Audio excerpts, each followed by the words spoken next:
All right. Hey, everyone.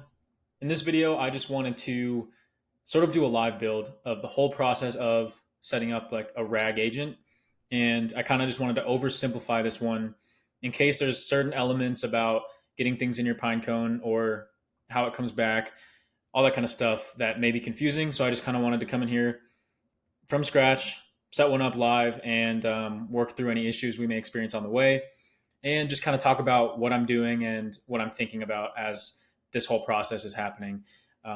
So let's just dive right into it. What we're going to do today is we're going to be working with this document that I just had ChatGPT write up. I'm pretending that I own a custom pool installation company. And here we have our frequently asked questions. So, what type of pools? How long does it take? What factors influence cost? Saltwater, chlorine, all this kind of stuff. And so maybe let's just say we would eventually be hooking up this RAG agent to the website where people could just chat in real quick and ask some questions that are frequently asked. So we have this in our, it's a Google Doc environment. So we're going to be able to download it through Google Drive, and then we can push it from Google Drive into our Anyden, into our Pinecone. So first step would be to create an Anyden account if you don't already have one. That's going to be important for this one. I remember when I first started trying to build out some of these agents and I wanted to play around with vector databases, I had so much trouble figuring out how to actually get information into Pinecone. Back at that time, there was like no really resources on YouTube about Anyden and Pinecone and stuff like that. Not too much, at least, nothing I could find. And so I was in here trying to figure out how to do it. I thought I had to basically code to get it in there. And then luckily I was able to just find the Pinecone node and it made it a lot easier. But anyways, Pinecone, that's the next step. We got to get this set up real quick. There's lots of conversations around what are the best vector databases to be using.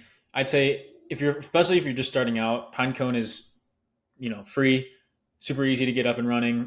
This is serverless.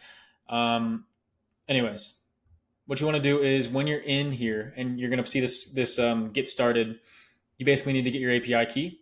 So you'll click on generate API key, you'll name it something, you'll hit enter, and then you'll get this key, which you can copy and throw it into Pinecone. And you can always reference them back here, of course, as you can see.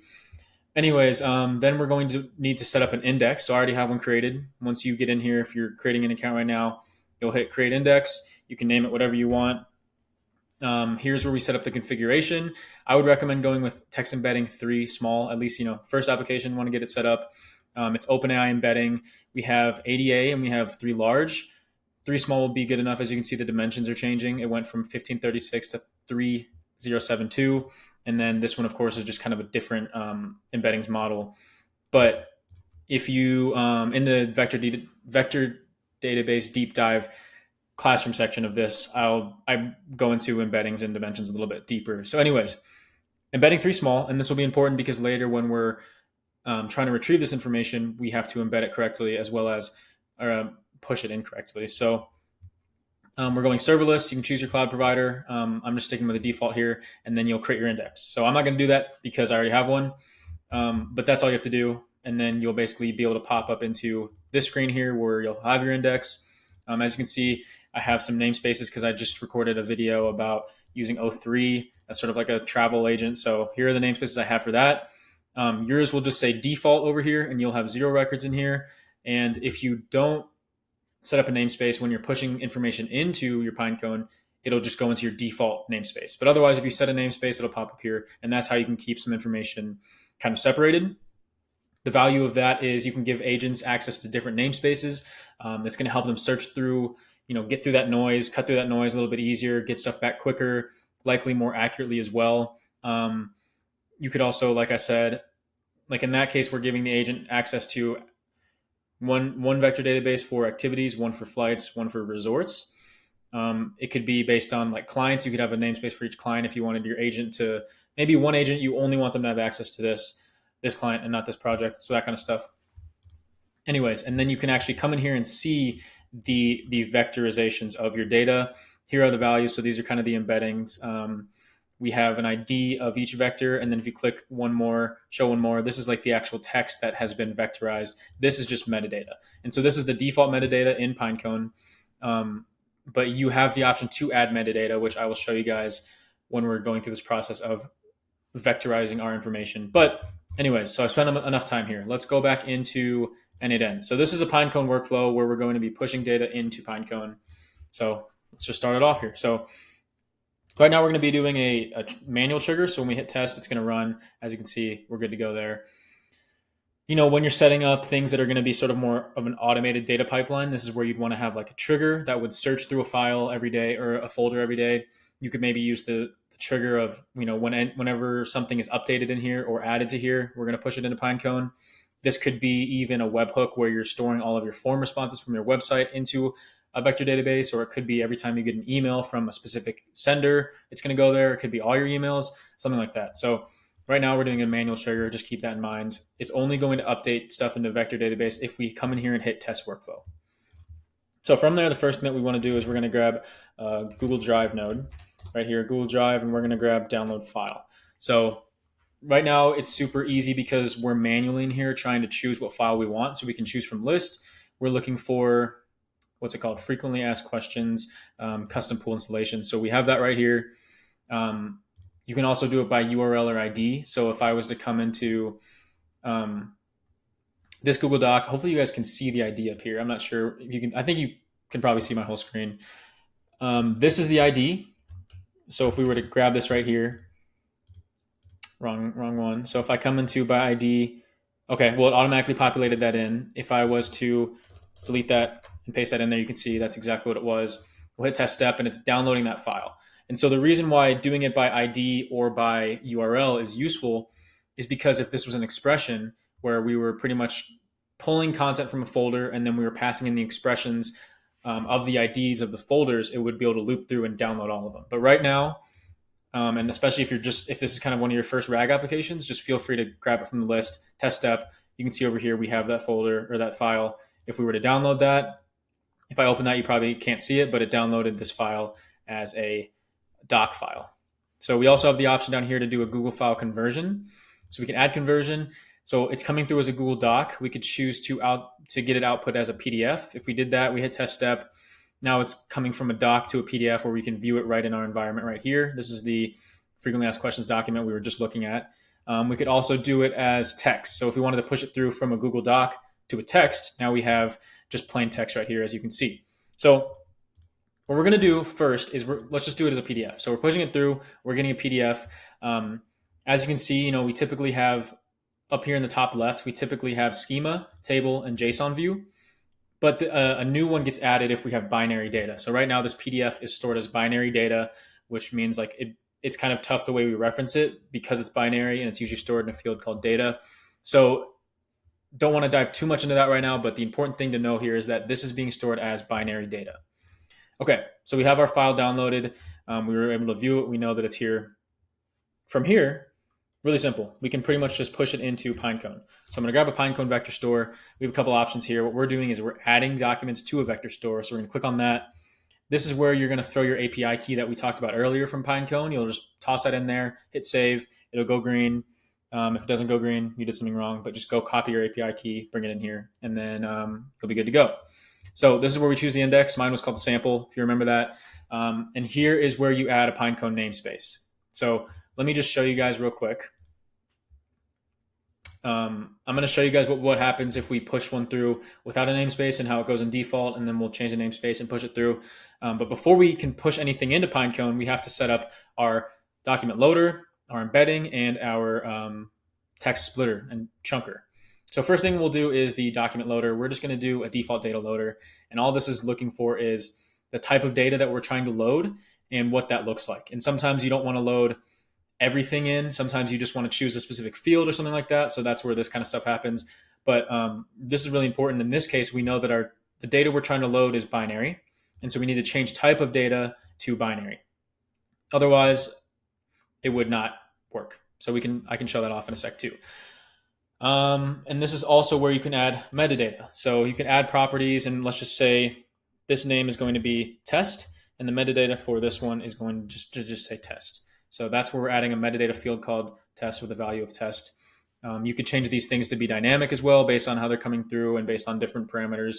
But this is just where you add the metadata is in your data loader.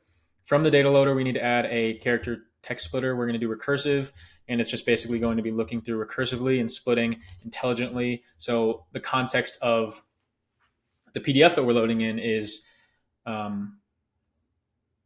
what's the word I'm looking for? It's still there. I was trying to think of like maintaining its structural integrity or something like that.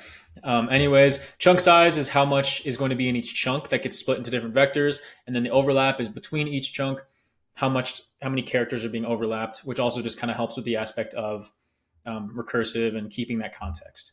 So we've got that set up. And then finally, we just need to choose our embeddings. And this is why I talked about when we set up our OpenAI embeddings, when we set up that Pinecone namespace, we chose embedding through small, which is kind of the default. Here's large and ADA like we looked at, but we're going to stick with small. If you don't do that right, it won't go into Pinecone.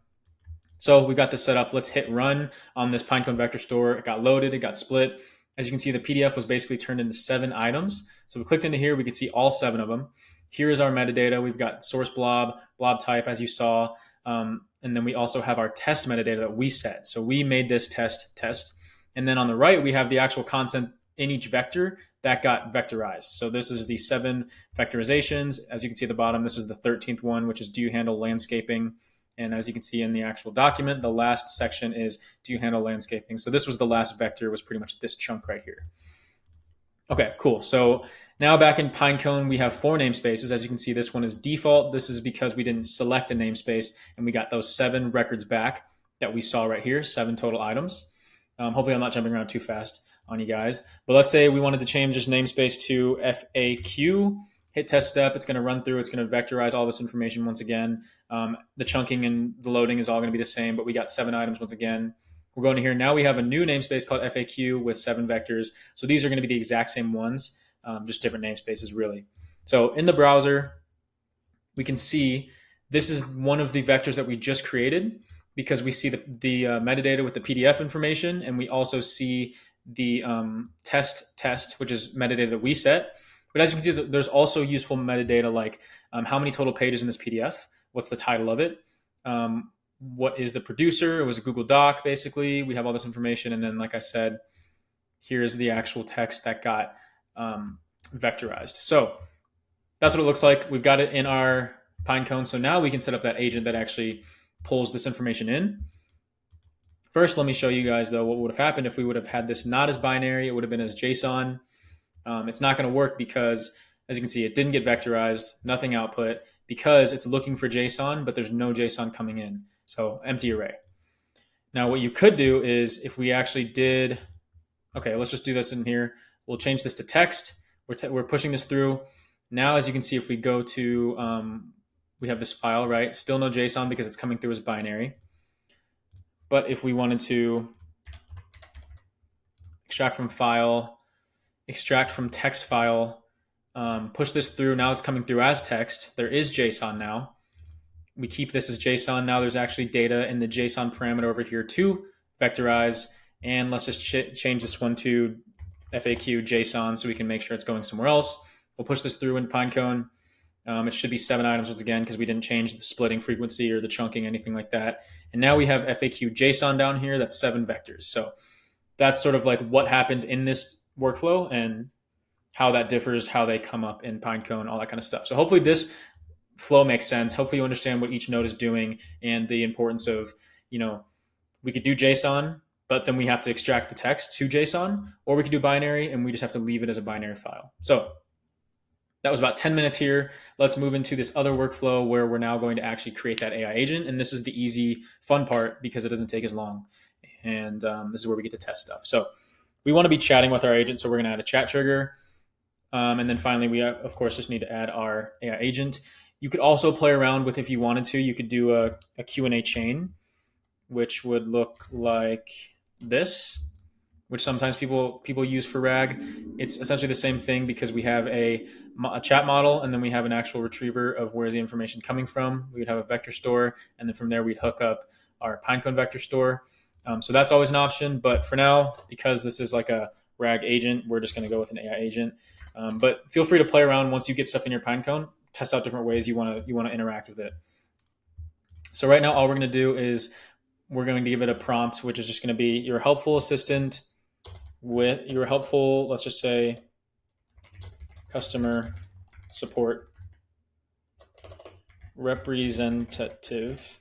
Change this to an expression and just get in here full screen. It always just a little easier. So customer support rep, you have access to a database of frequently asked questions called FAQ. Use this tool to retrieve information to answer the user's question. Always respond in a friendly and funny manner. Also use emojis in your response because I just want to have a little fun with this guy. Okay, so here's our AI agent. We've got a system prompt.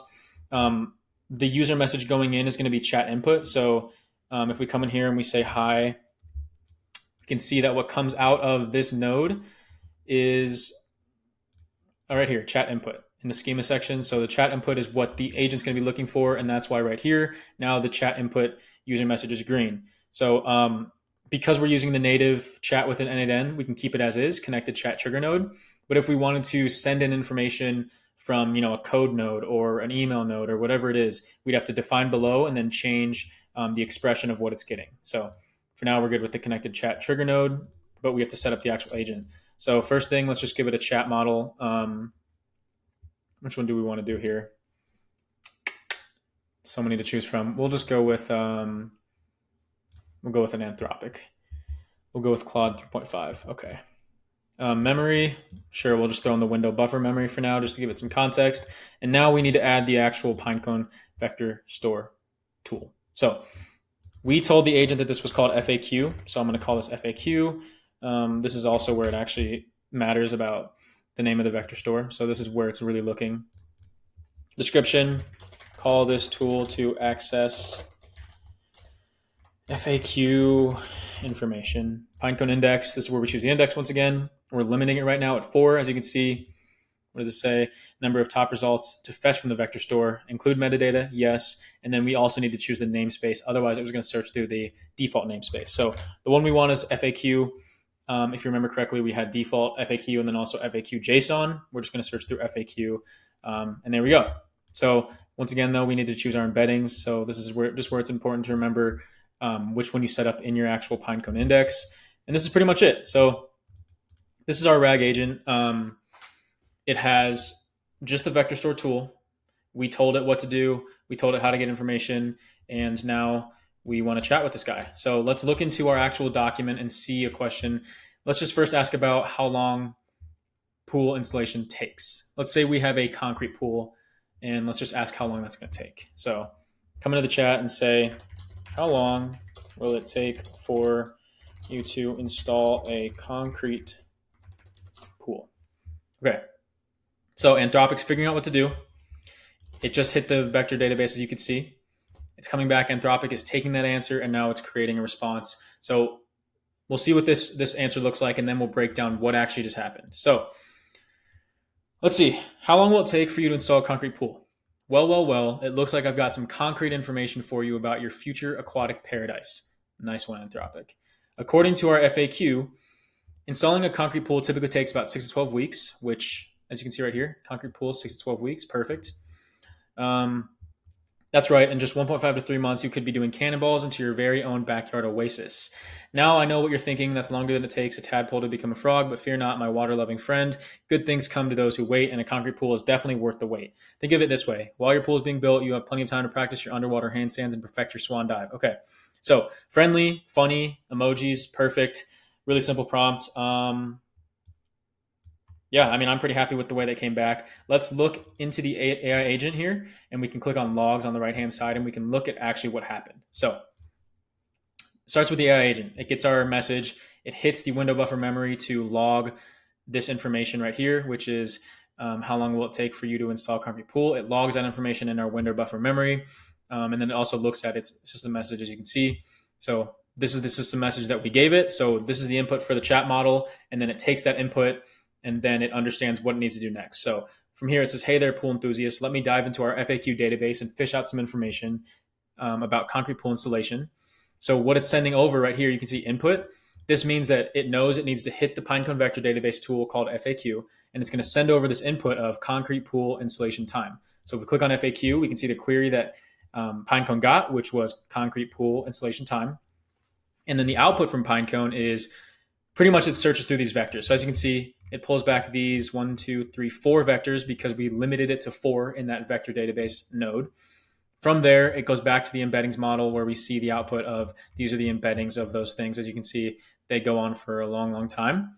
And then it comes back with, after it looks at the embeddings and understands what content is in the FAQ, then the Anthropic chat model gets all that information back. And this is where it outputs this response, which is what we just read in that chat window. And then finally, it updates the window buffer memory so that we can see, here's what the human said, and then here's what I said. And then if we were to just say like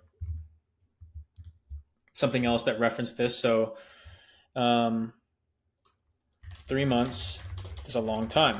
So it has context of what we're talking about when we say 3 months is a long time. We'll see what they say back. It ended up hitting the FAQ database once again, so we'll see exactly what happened in this case. But yeah, so well, my impatient pool enthusiast, I've got some splashing good news for you. It turns out we have some options that might just make your aquatic dreams come true faster. Okay, cool. So that's why it hit the FAQ, because it knew that fiberglass and vinyl pools are cheaper, or not cheaper, probably cheaper, but also quicker. So Anthropic does a really good job of this. It very conversational. We can maybe tell it to dial back on the emojis a little bit. But as you can see in here, we'll go back to the logs and we will see what did it decide to send off to Pinecone,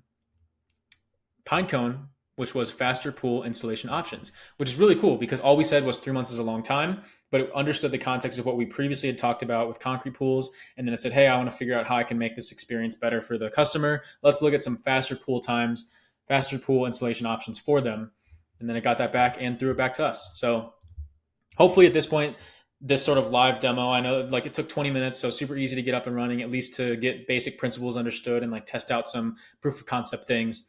So I hope that that was helpful. If there's still anything unclear about some of these nodes that we talked about or some of these aspects, please let me know. And you can drop it in this post and I'll get back to you as soon as possible with hopefully some more insights. But really appreciate you guys making it all the way to the end of this one, as always. So I'll see you guys in the next video.